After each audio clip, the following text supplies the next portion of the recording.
No, your hands. Keep your hands like that. But you're like looking. You're like looking for. Yeah. Bottom hand a little bit down. A little bit more to the side. The side. Perfect. Yeah.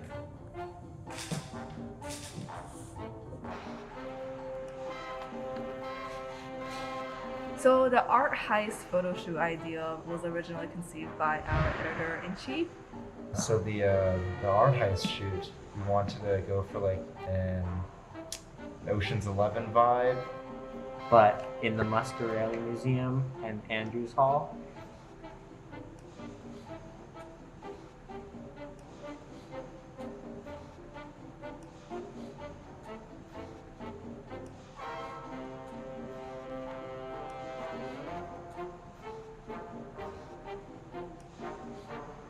We wanted to utilize the museum's architecture, such as corners, elevators, and it just had this really ominous feeling about it.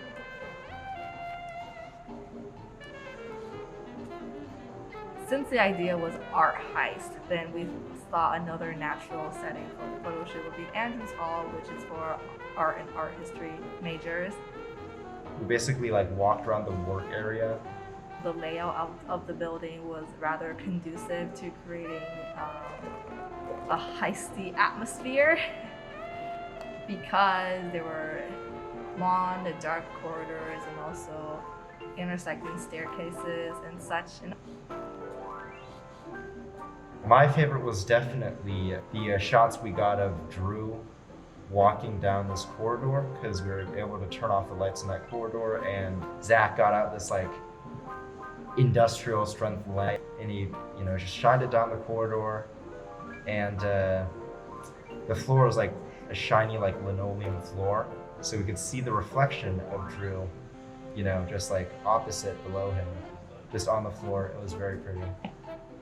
The only thing we had was I ordered like a potato sack from Amazon, and then I put like a picture frame in that, so it kind of looked like something that was vaguely being stolen, like in a house.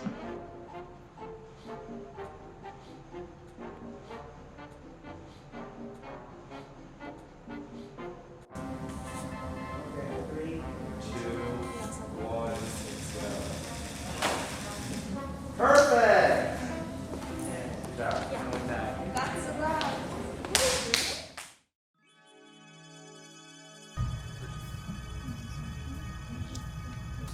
I'm the umbrella man. The Umbrella Man? Yeah, I see protect that. everything from moisture. So the theme for the magazine is now in Technicolour, and the general idea was just kind of like old, eclectic, vintage to kind of have that nostalgic feel, but also kind of for Gen Z.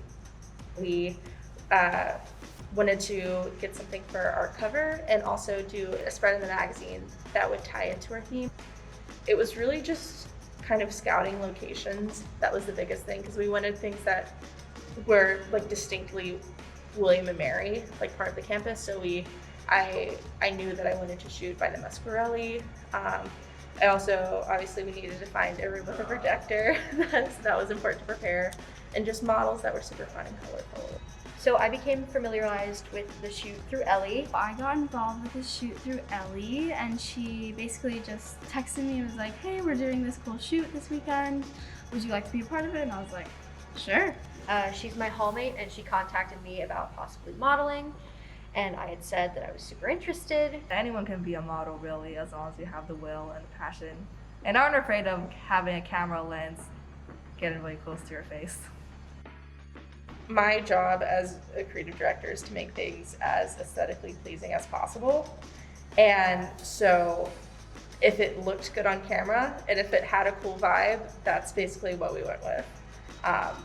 And that was basically my job on the shoot.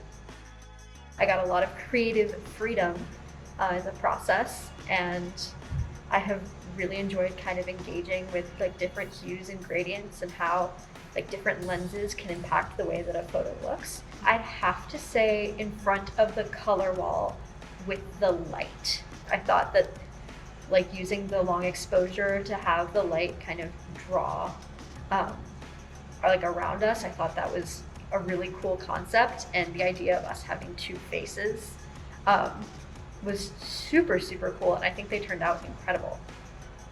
I think the ones in the projector room were really, really fun. I think seeing the different like color gradients in the background, like it just, each one like cast a different look on it. Like the one of Drew with the like the green and then the amber on his face. I was like, oh my gosh, so good.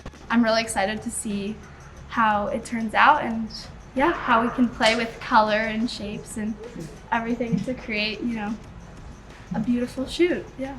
And I was not familiar with the flat hat before this, but I'm very excited to see what they do in the future.